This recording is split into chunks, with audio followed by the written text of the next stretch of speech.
Welcome to Kern 9000's Horror House.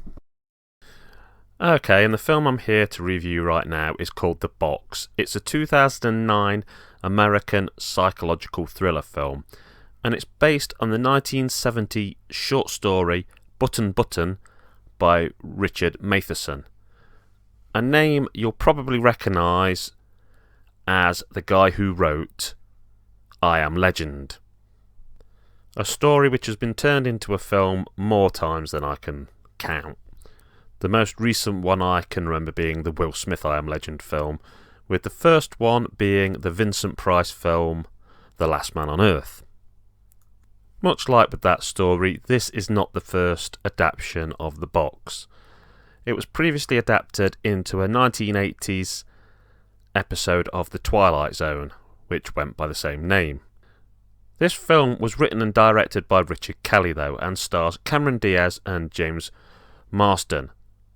They play a couple who receive a box from a mysterious man who offers them $1 million if they press the button sealed within the dome on top of the box, but tells them that once they press the button, someone that they do not know will die.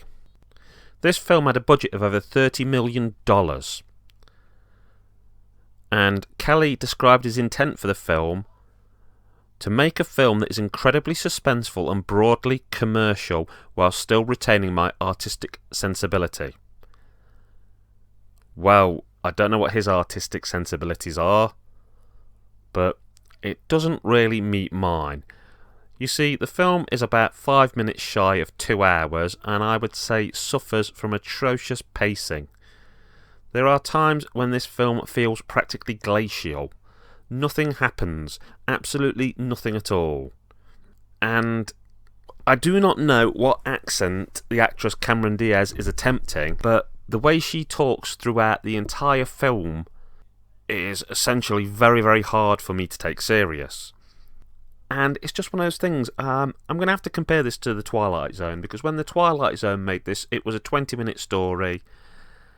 The core of everything that happens in that 20-minute story essentially sort of happens in this film, but this film just feels like they've pulled it out, that they've stretched it like a piece of taffy and tried to see how many weird subplot side angles that you can tack on.